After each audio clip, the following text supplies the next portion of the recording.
Assalamu alaikum wa rahmatullahi wa barakatuh. Ndugu katika imani, leo tunaendelea na darasa yetu ya pili na tunaendelea na swali la 4. Tulishia swali nambari 3.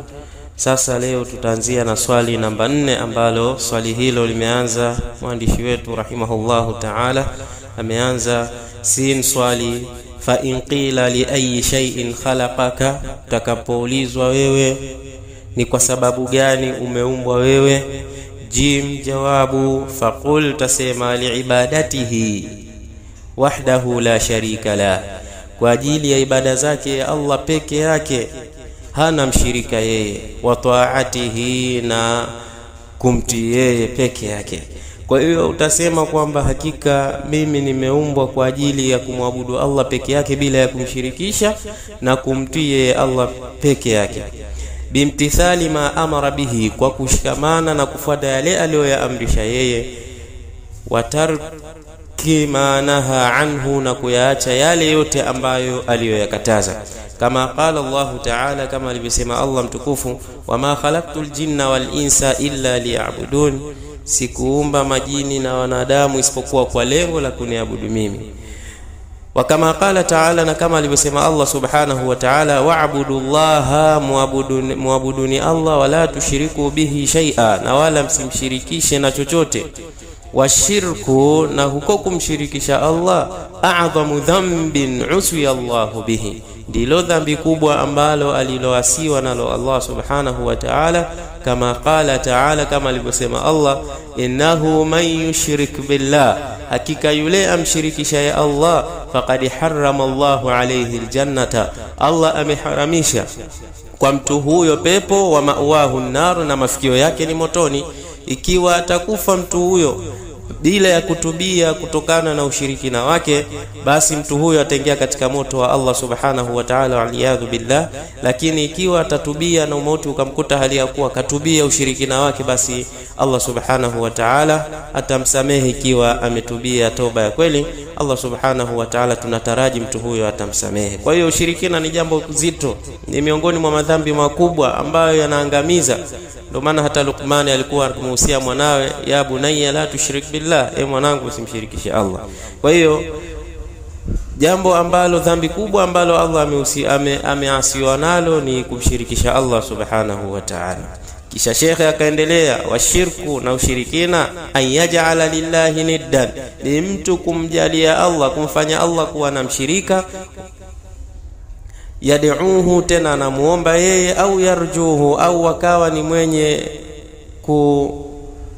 kutaraji kwake yeye, au yakhafuhu, au wakawa ni mwenye kumwogopa yeye, au yatawakkal alayhi, au wakawa ni mwenye kumtegemea yeye pasi na kumtegemea Allah. Wa ghairu dhalika min anwa'il ibadati, na yasiokuwa hayo katika aina mbalimbali za ibada. Kwa hiyo akawa ni mwenye kumtegemea asiyekuwa Allah, labda anaomba makaburi, anaomba mizimu na mfano wa hivyo, basi mtu huyo atakuwa amemshirikisha Allah subhanahu wa ta'ala. Au akachinja kwa asiyekuwa Allah subhanahu wa ta'ala, au akawa ni mwenye kumwogopa lakini hamuogopi Allah subhanahu, yani anaogopa vitu vingine na kuvinyenyekea, ananyenyekea makaburi, majini, mashaitani, ananyenyekea kuliko kumnyenyekea Allah subhanahu wa ta'ala. Kwa hiyo tunasema mtu huyo tayari ashamshirikisha Allah subhanahu wa ta'ala. Kisha Sheikh akaendelea, fa innal ibadata, hakika ya ibada, maana ya ibada, ismu jami'un, ni jina lililokusanya likulli ma yuhibbuhu Allah wa yardahu, kwa kila lile ambalo analoliridhia Allah na analolipenda Allah, minal aqwali, katika maneno, wal a'mali, na vitendo. Hiyo ndiyo ibada.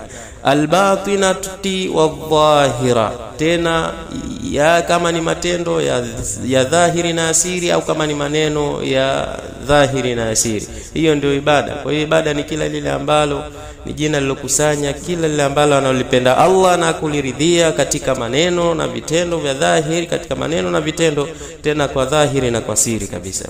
Wa minha, na miongoni mwa hizo ibada, ad-du'a, ni dua. وقد قال تعالى, na hakika amesema Allah mtukufu, wa annal masajida lillahi, hakika misikiti ni ya Allah, fala tad'u, basi msiome ma Allahi ahada, pamoja na Allah yoyote yule mwingineo.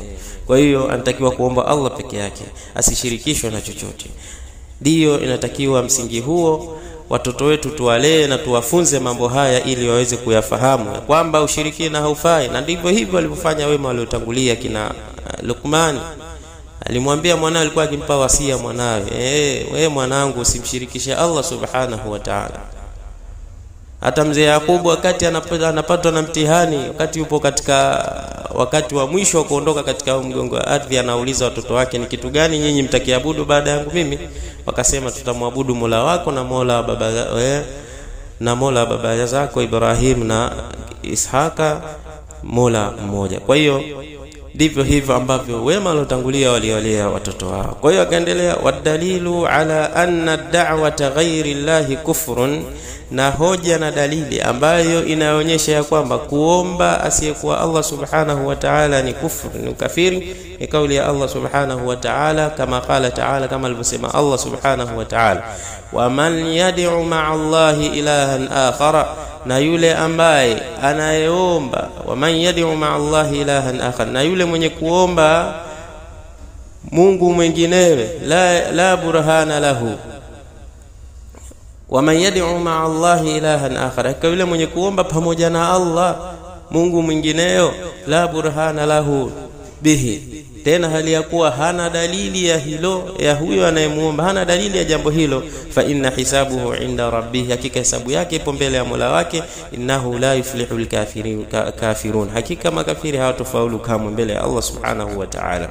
Wadhālika anna ad-du'a min a'zami anwa'il ibada, na hivi sasa tambua ya kwamba hakika dua ni miongoni mwa ibada kubwa kabisa, kama qala ta'ala, kama alivyosema Allah subhanahu wa ta'ala, wa qala rabbukum ud'uni, na sema ewe Muhammadi kuambia waja wangu ya kwamba muombeni Mola wenu. Qala rabbukum ud'uni, asema Mola wenu muombeni mimi, astajib lakum, nitawajibu nyinyi, nitaitikia maombi yenu. Innal ladhina yastakbiruna an ibadati, wale wenye kufanya kibri katika ibada zangu, sayadkhuluna jahannama dakhirina, wataingia katika moto wa jahannama hali ya udhalili wa hali ya juu, wal-iyadhu billah. Na Allah subhanahu wa ta'ala tunaomba tukinge na moto wake na adhabu zake.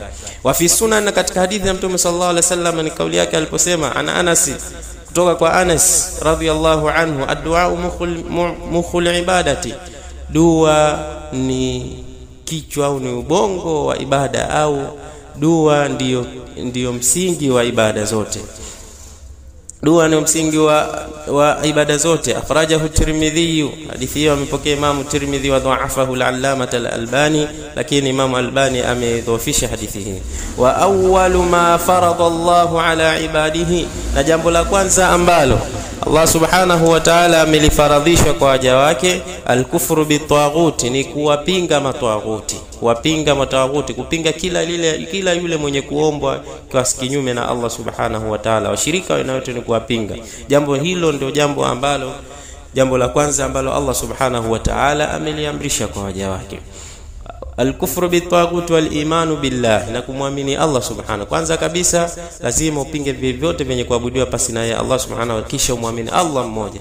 Qala ta'ala, amesema Allah mtukufu, wala qad ba'athna fi kulli ummatin rasula, hakika tumetuma juu ya kila umma mtume. Kwa lengo gani? Ani'budullaha wajtanibu at-taghut, ili watu hao umma huo umwabudu Allah subhanahu wa ta'ala na wajiepushe na mataghuti, wajiepushe na wale wenye kuabudiwa kinyume na Allah subhanahu wa ta'ala.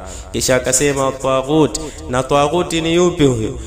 Sheikh akaendelea akasema, at-taghuti ma'ubida min dunillah, ni yule mwenye kuabudiwa kinyume na Allah, au shaytani au shaytani, walkahanatu, na wapiga ramli, walkahanatu na waganga, wa munajimu na wapiga ramli hao, wa man yahkumu bighairi ma anzala Allah, na kila yule mwenye kuhukumu kwa yale ambayo hakuyateremsha Allah, wa kullu matbu'in mutana, kila mwenye kufuatwa, mwenye kutuiwa, ala ghairi al-khalqi, ala ghairi al-haqqi, pasi na haki. Kwa hiyo huyo ndio taghuti. Kwa hiyo taghuti ni kila yule ambaye mwenye kuombwa pasi na Allah subhanahu wa ta'ala, na hao tuliowataja ndiyo matawaghuti. Kwa hiyo kwa leo taishia hapa katika darasa yetu. Subhanakallahumma bihamdika ashhadu an la ilaha illa anta wa nastaghfiruka wa natubu ilaika. Ukamilifu ni Allah subhanahu wa ta'ala. Kama kuna mapungufu, basi hakika ukamilifu upo kwa Allah subhanahu wa ta'ala. Jazakumullahu khaira.